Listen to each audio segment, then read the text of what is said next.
Kuki Singi Nagagi khul kaya maming hongdorakpagi mayokta hayeng ahing nungaidagi lambi thingba yauna general strike ki khongjang changsingadawri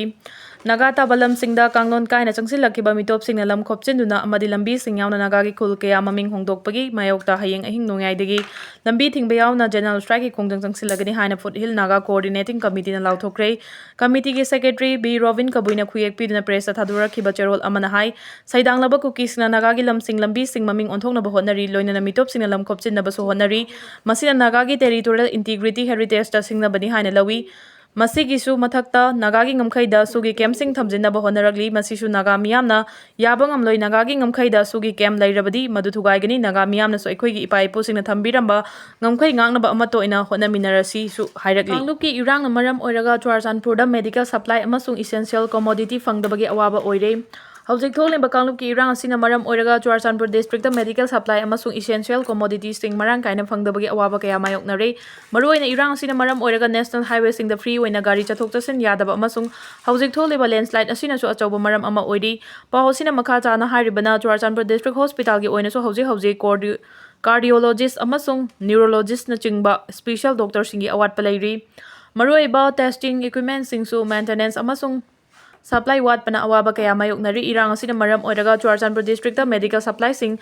shortage oibadana aruba anaba kaya amadi hena khudong thiringai oiri handakta su ikui kuidana Churachandpur gi new Joveng village ta huina chikpada mishimina kaya amasu yaukre masina Churachandpur district ta hojik medical assistant sing yamna mathau tari National Highway 2 Imphal Dimapur lambi amasung National Highway 37 Imphal Jiribam lambi asi su mapung fana free oina chatpa yade masina maram oiraga Mizoramgi Aijoldagi Churachandpur district tamna hidak langthak yamna nongmagi tangai fadaba potlam kaya pusilakna bahonabada logical challenge amasung transportation cost asi ka hena wangbana pochai singi mamal ka hena wangkhatpa amasung marang kaina fangdabagi achobo maram ama oiri masigi mathakta lambi sing asida chathok chasin tawbada security gi oiba nungangningai oiba phibam kaya amasu lairi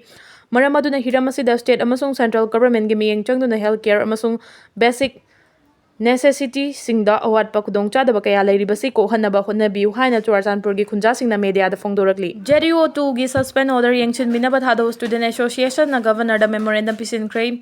irang asida kangpukpi amasung Churachandpur district school kharabu mathau taba thabak sing kanthok laga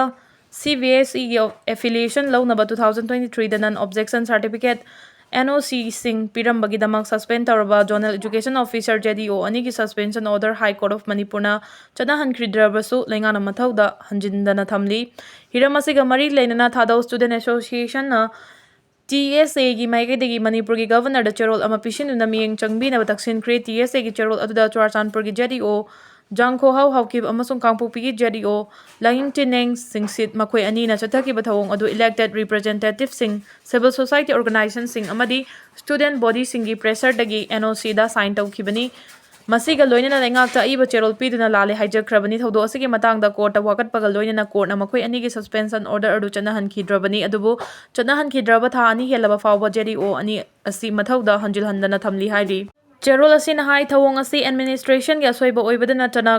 contempt of court taba yai amarom da makhoi ani bu 2024 gi January da tang amada thabak tagi suspend tawkhiba du makha tana suspension gi matam sangdongna ba recommendation laktabana numit marfu dara gi matam loiraba matung amuk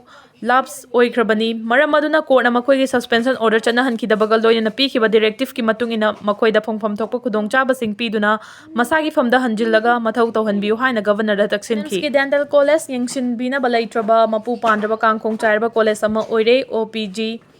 X Remichin Yadaba Thata Ruklom Surakle Manipur Lengang na Chalari Balamda Masigi Maru Oiba Ana Laying Sangama Oriba Jawaharlal Nehru Institute of Medical Sciences Janimski Dandan College Asiging Sinbina Balai Trabama Pu Pandaba Kangkong Chairba College Samo Oiba Manare College Asigi Amatangaraba OPG X Remichin Yakidabagdagi Hauzik Fauba Semjin Bidana Lairi Pauche Asina Fangba Paugi Matung Inadimata Mamada College asida layeng balak lamba anaba layeng bagi masing yamna laklami adubu haujikti anaba layeng balak pagi changso aduki matik hantare college asibu kadaida soikigadagi haina yengsiliba principal mapalamdagi oibana ayamba matamda masagi mayumda lay hairi college ase haujikti maming khakki ngairabra haibasi miyamgi achobu wahang amoina hangnarakle college asigi principal oriba doctor asina OPG X-ray machine yadrabasu semjimbagi wakhal mangonda leite haibase khudingmangna khangnaba haibadu oire hariba OPG X-ray machine asi handaki isingi chau thokdringai mamangda tha manga taruk yadana leiraki adu anaba singna complaint tawrakpadagi pauche singda hapnarakpa amadi medical director da complaint tawbadagi semjinkiba leikre anaba leing balakliba singna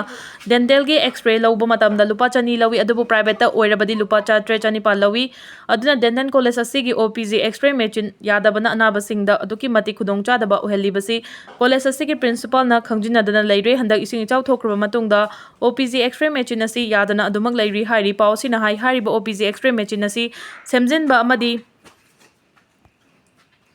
college asigi ising ichau na soalaba sing yengsinaba honabagi mahuta principal asi Manipur da leiduna thabak paikhatkadaba adu masagi mayumda leiri hara college asi matam ama yamna faba lu nan ba haibadu oirami atopa college singa changdamnaba noblam de adu hojikti campus hek changbaga hakachaba pokle anaba yengbada fagadaba mandre college asi Jenims ki authority na su principal asi mathakta yengsinba ngamdana leibugum tawri loinana college asi Manipur lenga ki mari leinaba singna su yengsinbidana free thaduna thamliba si praja section kayadagi pendaba fongdok narakli praja section kayadagi fongdorakpagi matung inadi athuba matamda Mizoramgi Hana Hathial district ta Indo Myanmar fencing khanaba survey hauragani Mizoram amasung masiga tainariba Myanmar gi border da leiriba kanglup sing asi Mejo ethnic kanglup ki mioi sing oibana Indo Myanmar border gi fencing khaba yaningde haina Mizoram government yauna Mejo gi CSO kayana akanba pressure tawrabasu Bangladesh amasung Mizoram dagi ain kaina illegal immigrant changsilak pathingnaba Mizoram gi Hana Hathial district ta Indo Myanmar border fencing khaba haunaba survey hauragani hairi border fencing khaba asiga mari leinana district collector Hana Hathial district ki SP BRO amasung Assam Rifles ki makok thongba official yauna mifam ama pangthokre Mizoram government ki maikai dagi fongdok libana pangthokadariba survey asi border fencing yungnaba amasung masina soan gadariba jaga singi miyam dagi feedback sing fanganabagi damaktani Mizoram ki south eastern thangbada lairiba Hana Hathial district ki Thingsai asi international entry and exit point ama oiribani Mizoram ki district taruk haibadi Champhai Siahat Longtalal Hana Hathial, Saitwal, amasung Sarship hairiba district sing asi Myanmar gi Chin state ka lonaribani Mizoram amasung Myanmar ga lonariba border gi saruk asi puna kilometer 510 Central government gi maikai dagi free movement regime asi suspend tawkhibana hana gumna Myanmar amasung Mizoram ani gi marakta free oina chathok chasin tawba yadre karigumba Myanmar dagi Mizoram changlake haiba tarabadi border ngak seliba samra fas amasung mari leinaba official sing dagi permit lobagi mathau tari masiga cha manana Myanmar dagi Mizoram da chatke haiba tarabasu system asi da chatnari haiba system asi mamang chehi gi December 19 dagi chatnaba hokhibani Central government na lokalakhiba fireva sigi mayokta Mizoram Legislative Assembly na chahi asigi February thada pangthokiba mifam na yamna kana yaningdaba fongdokhibaga loinana masigi mayokta waref lawkhibani Mizoram gi civil society organization sing yauna Manipur da leiriba Naga amasung Kuki jo sing na su fireva sigi mayokta yaningdaba fongdoktuna border fencing khaba asina leba ani gi border leiriba ethnic community singi marakta akaiba piba yauna traditional amasung imung manungi oiba marida akaiba kaya pirakani haina yaningdaba fongdokhibani adubu Oidunasu Central Government gi maikai dagi Myanmar amasung Bangladesh dagi hajilakliba illegal immigrants sing asi thingnabagi damakta namfuda border fencing khabagi thabak namfuda lepa leitena chatharaklibani